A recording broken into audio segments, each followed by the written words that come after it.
This original WSRE presentation is made possible by viewers like you. Thank you. Actor, entrepreneur, and Fox Network contributor Wayne Rogers on this edition of Conversations.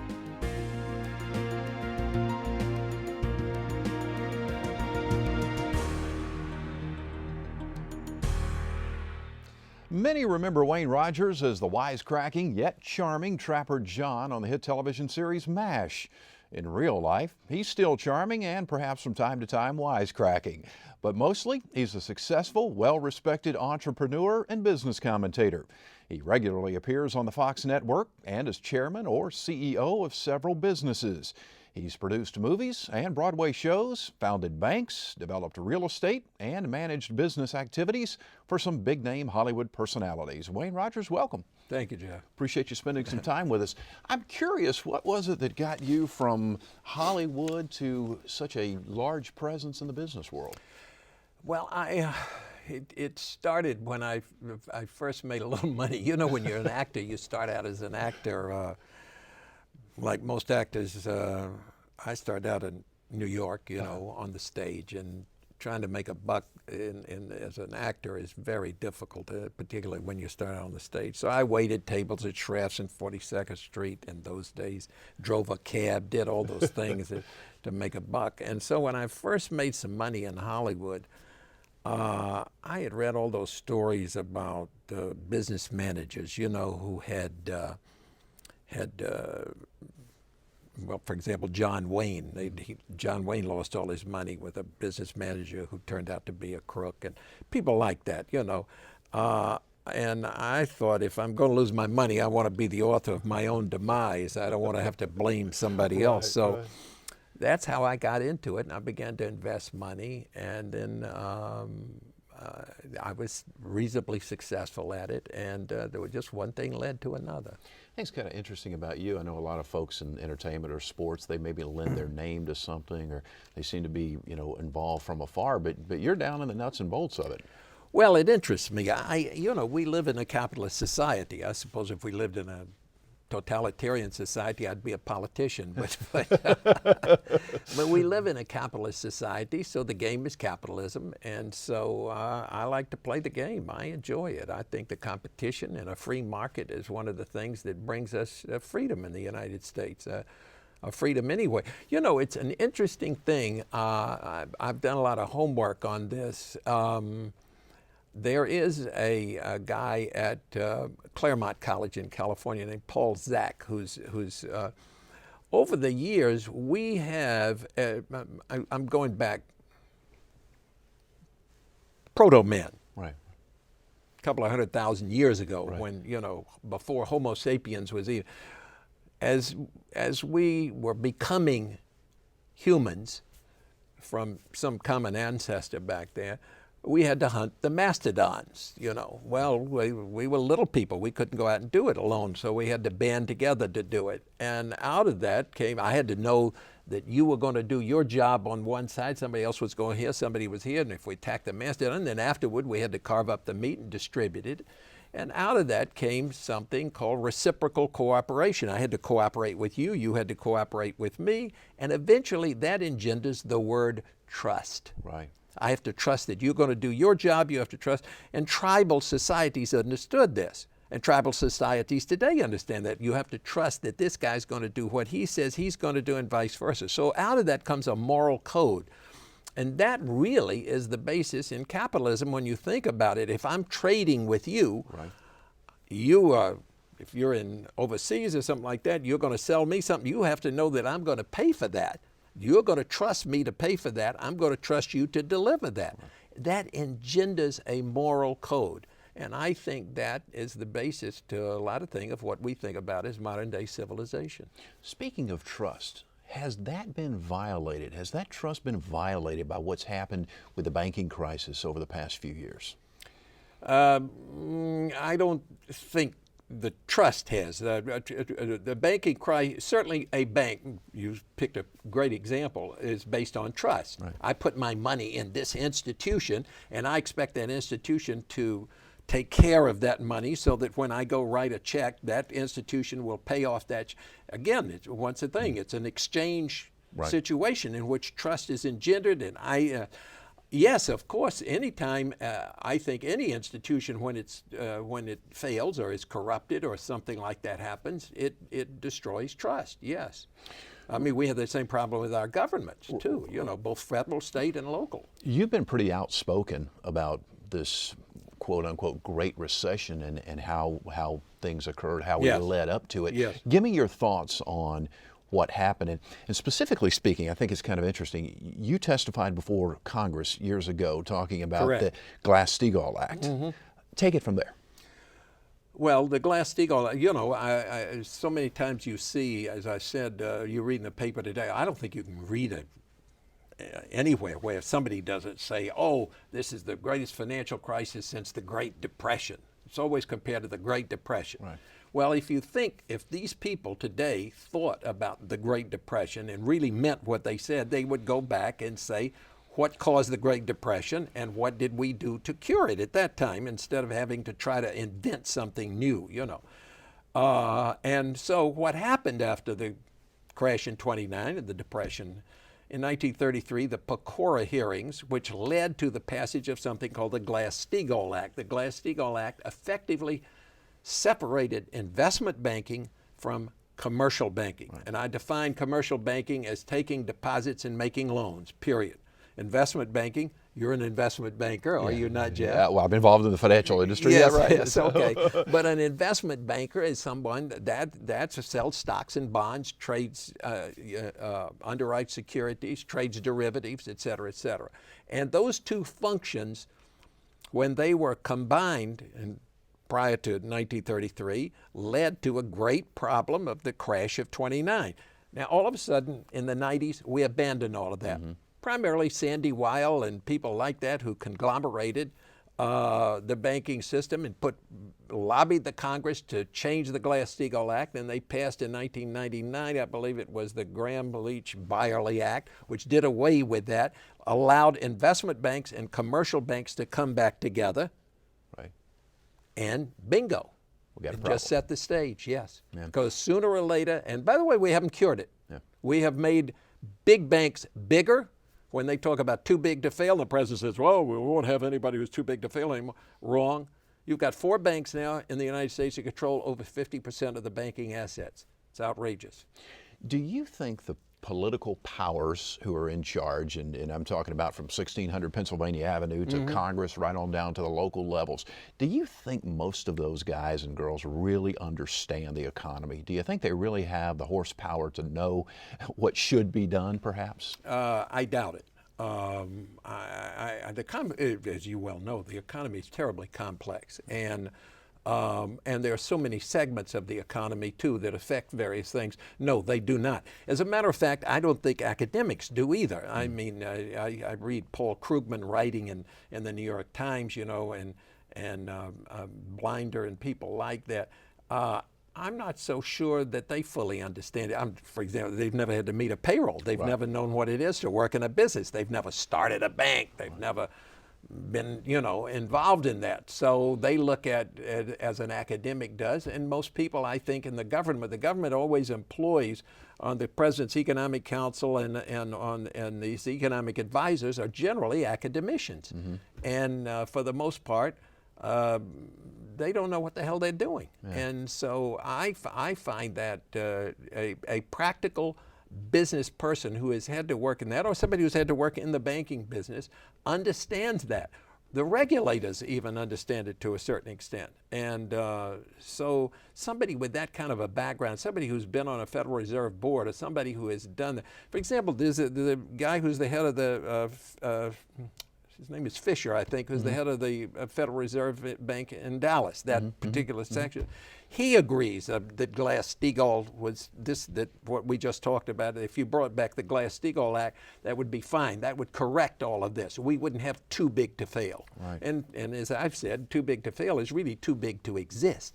These banks should be broken up, just as we broke up Standard Oil at the turn of the century, or any other company that dominates so much that we have a monopolistic government. Yeah. Where do you think we are as a society right now? I mean, because a lot of this was built up also on greed, not only greed from corporate America, but greed from individuals who bought more houses than they could afford. Yeah. How do we get this country back where people start taking more personal responsibility? Well, Jeff, I don't think you get rid of greed. You know, Gordon Gekko in the movie, you know, Wall Street said greed is good. Well, greed is in us. It's endemic to our the desire to get something. To all of that is part of human nature. I don't think you're going to get rid of greed. So I don't think you're going to modify it, but you have rules. I mean, we have rules in a football game. You know, those are the rules. You play by the rules. What happened? And we have rules, law. That's one of the things. As I said, if I go back to primitive man, we had to have rules. Once, start with hypothetically, an island. One guy washes up on the island. He doesn't have to have any rules. There's nobody there. Somebody else washes up on the island. Eventually, 5 or 6 people, more and more. You have to have rules as to how people are going to behave with each other. That eventually gets codified into law, what we say is a law, and those become the rules. What happened in this is that a lot of people didn't obey the rules. Right. We had Dennis Kozlowski at Tyco, who took money. The guy who ran Health South, Scrushy, took money.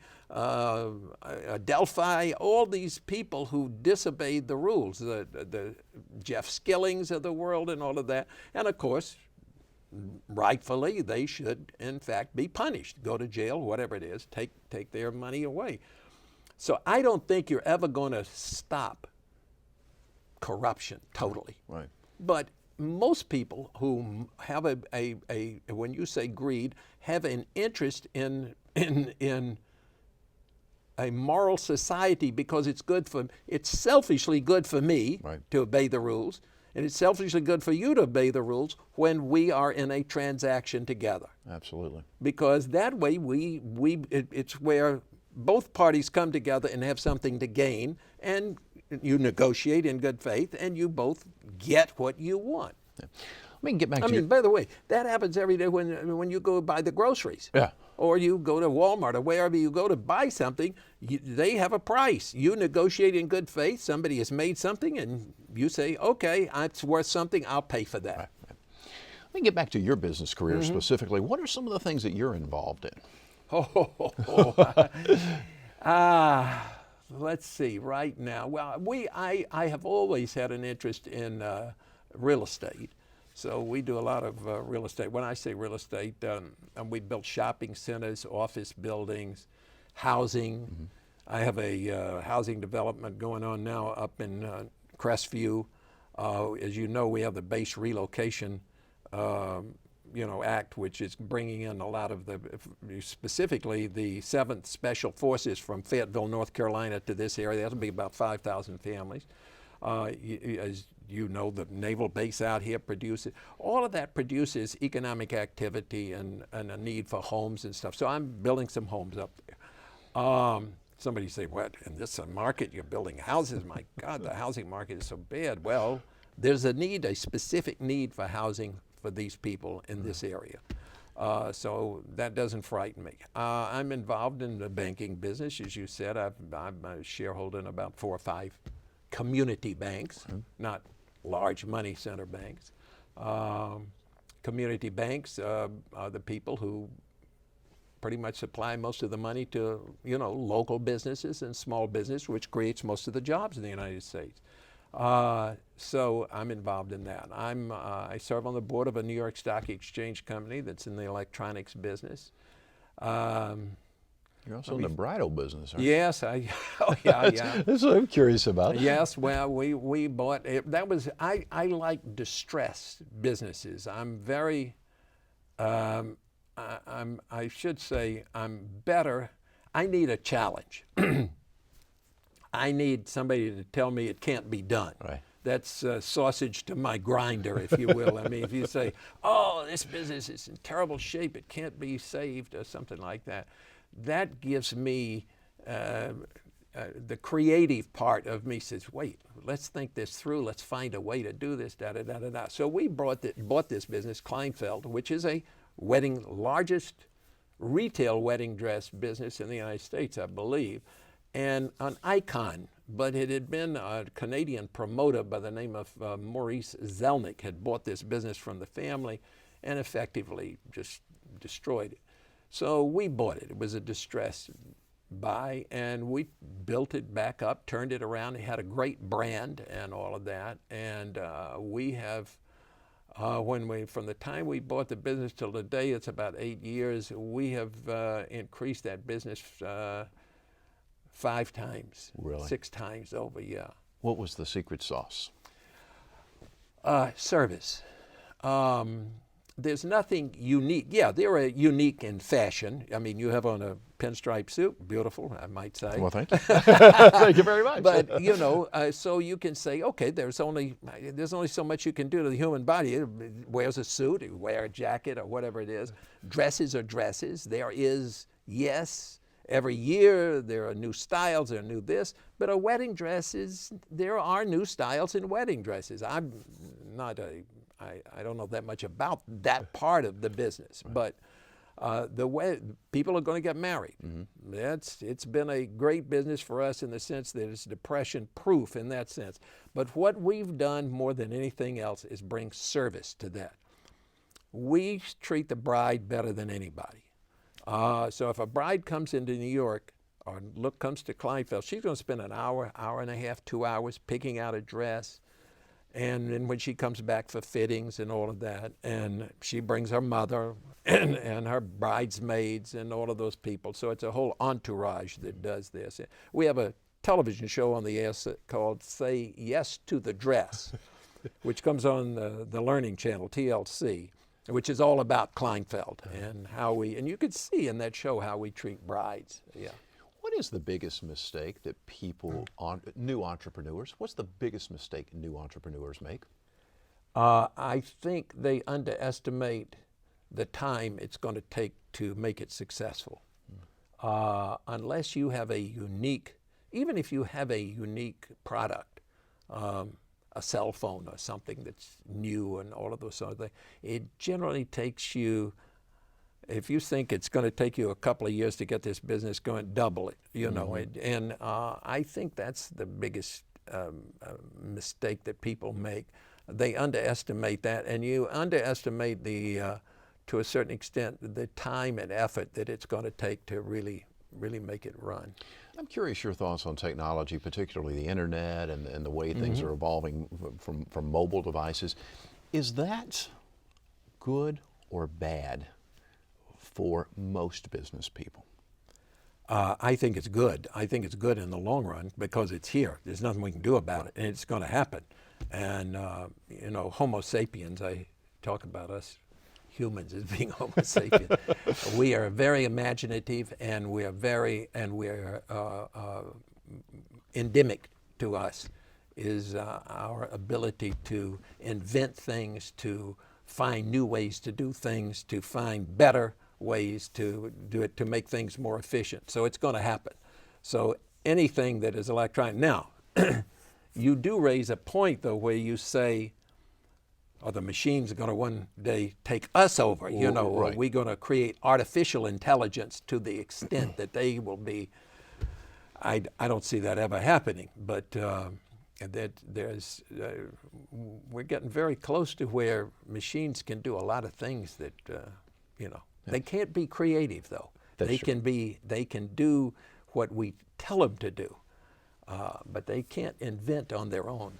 I was just sort of curious from the Hollywood standpoint, because it's something the Hollywood and the music industry is really battling with right now, because I guess the margins are shrinking due to the fact that so much stuff is on the internet or on mobile devices, and I was just kind of curious your thoughts on that. Well, that's true, and competition is going to be there, and it's going to continue. It's going to get even heavier. Right. I mean, we went through a period, as you well know, where DVDs, everybody would go, and we had a couple of companies that did it. One just recently, you know, went bankrupt because as you get a video on demand, so that you don't have to go out and get a cassette or get a tape or whatever, a disc or whatever it is, and you get video on demand, and you get streaming and all of these other things that eventually that you can get as entertainment on an instantaneous basis, or you can have it recorded and look at it at any time you want to. All of those things are going to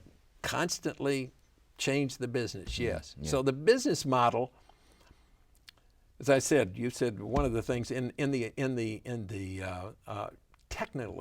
technological way, you have to be very concerned. I think Moore's law, you know, in the computer business, Right. that computers every 2 years, I think it is, will be half the size they are today and work twice as fast or whatever it is.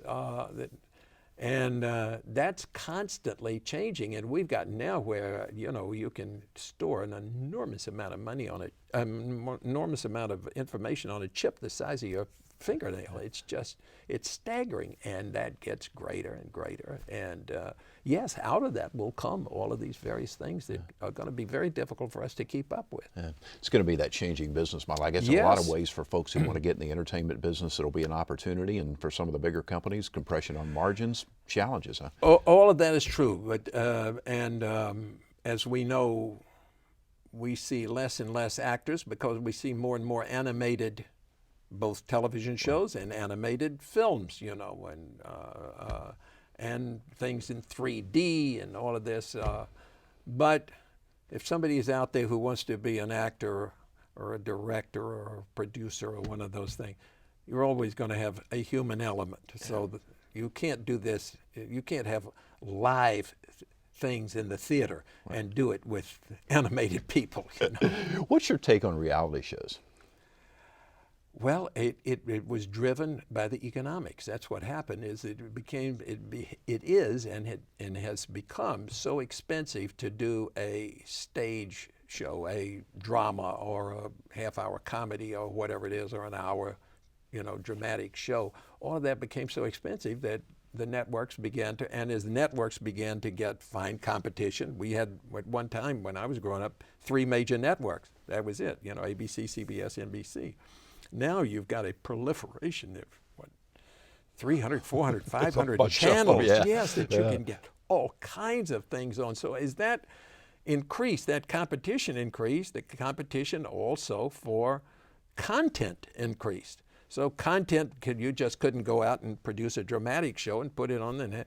So the reality shows came about and all of these information shows. You and I doing one right now. Here we are talking about, and somebody out there hopefully is going to watch us and listen to us. Let's hope so. Yeah. Well, I would be remiss without asking you, tell me about your days on MASH. That must have been just an awesome experience. Well, it isn't as awesome as you would think. I mean, you know, it's, Vince Lombardi once said about football, he said, what makes you so successful, you know? And Vince Lombardi says, football is very simple. It's blocking and tackling. And that's all it is. MASH was a phenomena, I think, I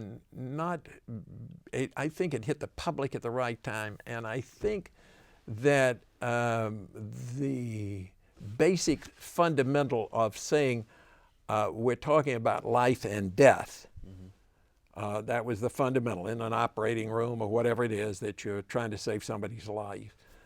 And you juxtapose against that people who are trying to escape from the horror of that. That's the fundamental underlying reality. And you deal with that with humor. That is to say, I have to, in order for me to live every day so that I don't go crazy by watching people get blown up in front of me every day, I have to defend my psyche with humor. Yeah. So that was the reality of MASH. And based on that, you could tell all kinds of stories. In other words, if I said to you, now, we could run out in the street in our underwear and wearing pink balloons or something, and we save somebody's life out here in the street, people will accept that. Right.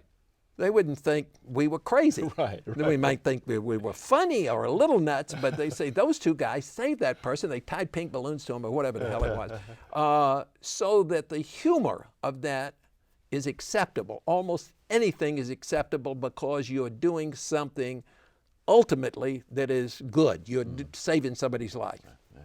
And you and Alan Alda had such great chemistry. We still do. You're still good friends? Yes. In fact, we were emailing each other yesterday. Okay. Yeah. Are you doing any acting right now? I don't know, am I? Somebody said to me, they said, Wayne, you know, I see you on that Fox show, that where you talk about finance and all of that. He said, you know, you don't know what the hell you're talking about. And I said, that's true. That's why they call it acting.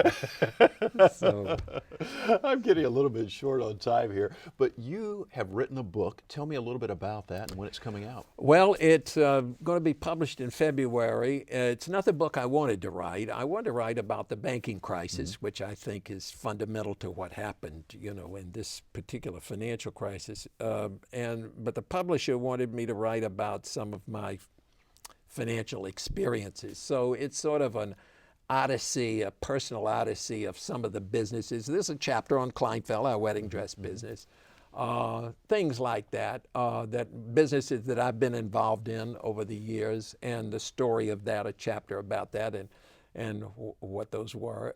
It's called Make Your Own Rules, because I'm somewhat iconoclastic. I'm somewhat, you know, I approach business not administratively, but creatively. So in most of the businesses I've had no experience in prior to, what did I know about wedding dresses? Still don't know very much about it. But there are fundamentals to all of these businesses, and I think that, and that's what's in the book. And I talk about those experiences and what I've learned from them. Interesting. And you'll have to come back and visit with us. I appreciate that. Thank you, Jeff. I'll do that. It has been a real delightful experience. Well, thank to spend you. some time with you. Thank you. Wayne Rogers, of course. Should we look for you on anything other than Fox in the near future? Not that I know about. Okay. Very good. Wayne Rogers, has been a real pleasure. We Thanks a wish you lot, all the Jeff. best of Appreciate luck, it. and Thank you. look forward to seeing you come back and visit with us when that book comes out. By the way, you can find us on Facebook. Speaking of new media and all that sort of stuff, all you have to do is search out Conversations with Jeff Weeks. And if you'd like to see some of our past shows, you can do so. We're online at WSRE.org/conversations. Just click the Episodes tab. We thank you so very much for watching. I'm Jeff Weeks. Take good care of yourself, and we'll see you soon.